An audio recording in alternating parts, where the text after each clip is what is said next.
कई देश की यात्रा करने के बाद भोपाल पहुंचे हुकुम शाह का जोरदार स्वागत हुआ का हार्दिक अभिनंदन, जिन्होंने साहस और जुनून से पूरा किया इंग्लैंड से भारत तक 16,000 किलोमीटर का अद्भुत सफर। इस अविस्मरणीय क्षण के उत्सव के आप भी साक्षी बनिए।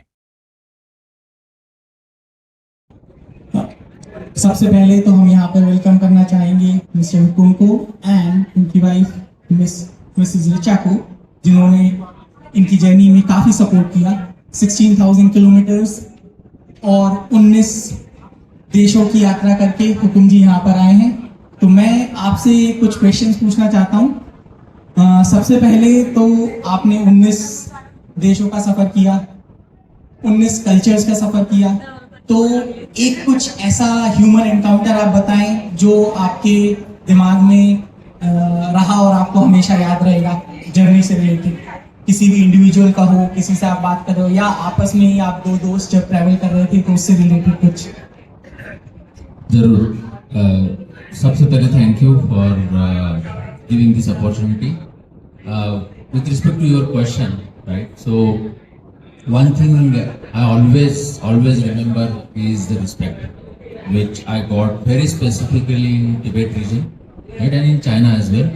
The people are so respectful, right? So they invited us, and they literally waited for us. They ordered food for us, and then they have something different culture, right? So they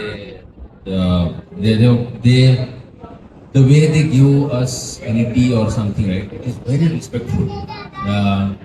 That thing I will always remember, right? And with respect to people, throughout all the countries, or most of the people, almost all of the people were very welcoming and very helpful. So yeah, that I will always remember in my life.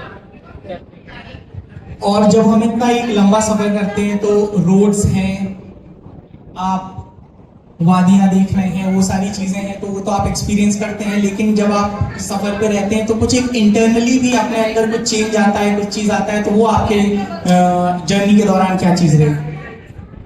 So one thing I would say is during all of this journey, so I was constantly thinking or doing a self-reflection, right?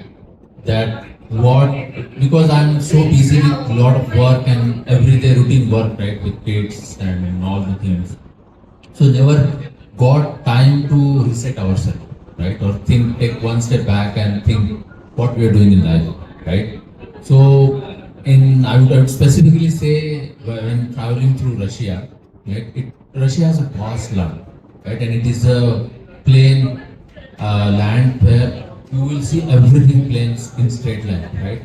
So I was literally thinking, and it feels so plain and blank, right? So I was constantly thinking what I did till now, right? How I behave in family, how I behave with friends. Do I just do work, or do I really give time for my friends, family and others, right? So a lot of those reflections I did, right, which was very good and motivating. As I mentioned, right, this is not just a journey, it is a motivation for me. And one thing is for sure, after this journey my life will be different. And without family support, Richa जी के आपके जो दो बच्चे हैं उनके लिए ये चीज़ possible नहीं होती। तो I would just like to ask Richa ji कि आपका कैसा रहा जब ये रोड पर रहते थे, नेटवर्क नहीं रहता होगा, तो what were the things that were going to your mind? आपने कैसे उसको ओवरकम किया and how did you manage yourself in the last 35 days? पहले तो बहुत मैंने मिस किया हुकुम को, क्योंकि दोनों बच्चे हैं यूके में, you have to do everything at home, तो हेल्प इनकी बहुत रहती है, ये हमेशा हेल्प करते हैं, चाइल्ड केयर हो या मेरे ऑफिस फुल टाइम रहता है तो हुकुम हमेशा हेल्प करता है। I am very grateful to him about that. पर पहले तो टाइम देखना पड़ता था कि ये कौन सी कंट्री में है और कितना टाइम डिफरेंस है, ये सो रहे हैं या क्या टाइम हो रहा है, उस हिसाब से मुझे फ़ोन करना पड़ता था। तो यूके से हर कंट्री का time difference at least 3 to 4 hours 6 hours है। तो व्हाट्सएप पे मैं इनको पूछती थी आपने खाना खाया है कि नहीं। ये 4 घंटे रशिया में कस्टम्स के इन्वेस्टिगेशंस में ही थे, तो तब तो बात ही नहीं कर पाई, क्योंकि ये पुलिस